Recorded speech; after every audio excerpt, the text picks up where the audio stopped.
India's love for biryani is going global. House of Biryan, one of the country's fastest growing food tech platforms, has raised 32 crore rupees in a growth round backed by marquee investors, including cricket icon MS Dhoni. Founded by Michelin-starred chefs, HOB is on a mission to make biryani the next global food phenomenon alongside pizza and sushi, with plans to scale from 22 kitchens today to 150 outlets in the next 3 years. And with international expansion already underway in Dubai, House of Biryan is combining tech, culinary expertise and brand loyalty to create a truly global biryani powerhouse. Joining me now to discuss the brand's growth plans is Mohammed Bhol, the co-founder of House of Biryan. Mohammed, thank you so much for taking time out and being here with us on Startup Street. You know, first up, House of Biryan has just raised 32 crore rupees with marquee backers, including MS Dhoni, right? So what does this round mean for your growth ambitions? So firstly, I would just like to say, it's been a very difficult time, especially for cloud kitchens and food brands in general. If you track the funding space and the interest that has been, it's been quite tepid the last 2 years. But I think having said that, one thing that really worked for us was listening to our consumers. And if you actually see the philosophy that House of Biryan is on, is we want to make biryani cool again. So majority of our consumers are Gen Z, and they don't like to be told on how to eat their biryani. Our flagship, you can say, marquee category is Meri Wali Biryani, where a user can kind of assemble their own biryani, which nobody else in the market is doing. And I think that is something that differentiates us from the others.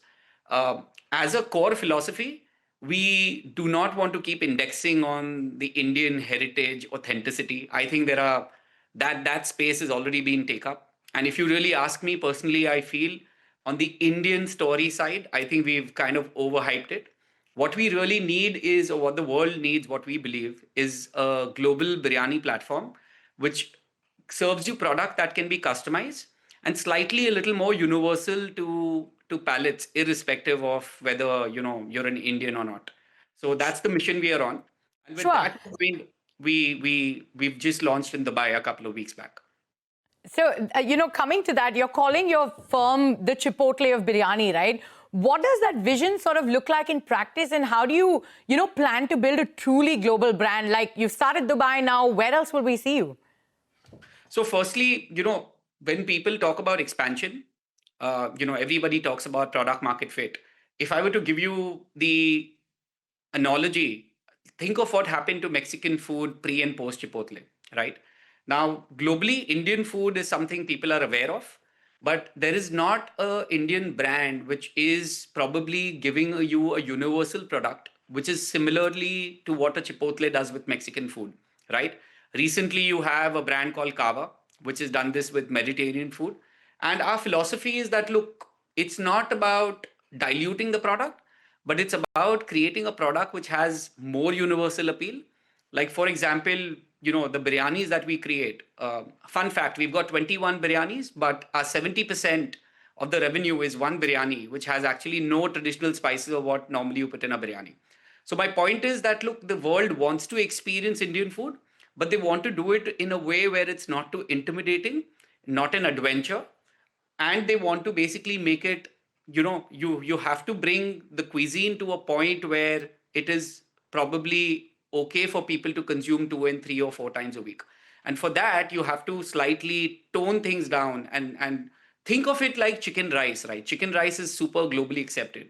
So why is biryani not had its, day in the sun with the same level of scale as these global QSRs are? And I think that's the mission HOB is on. Absolutely. So 22 biryanis, and the most famous one is the one without too many of those spices. But, from 22 kitchens today to 150 outlets in the next 3 years, what's the sort of playbook that you have for scaling this fast while also staying profitable? If you could quickly tell us, because we're running out of time. Sure. So firstly, I think we are going to be moving away from just a delivery-only format.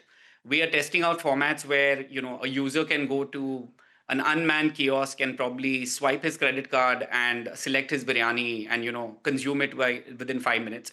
The idea is to create these mini distribution biryani vents and do this the vision is to do this, find 30 of the most populous, densely populated global cities in the world and figure out a supply chain backbone and scale this to these cities with a product which has slightly more universal appeal and more Gen Z look and feel. And you're already EBITDA positive in your core markets, right? A rarity in especially food tech. So what's driving this capital efficient model, and how will you sort of sustain it as you expand globally? And also revenue wise, where do you hope to end this year? So revenue wise, our aim is to at least go north of 120 crores this financial year. And the reason why we are so unit economic positive is purely because our repeats are very high. So our repeats are around 55%, 55 to 60%. We do not need to push a lot of discount. That is, I think, one of the main reasons why as a brand or as an org, we are super profitable, because we are not really chasing or boosting top line by giving discount or ads for that matter.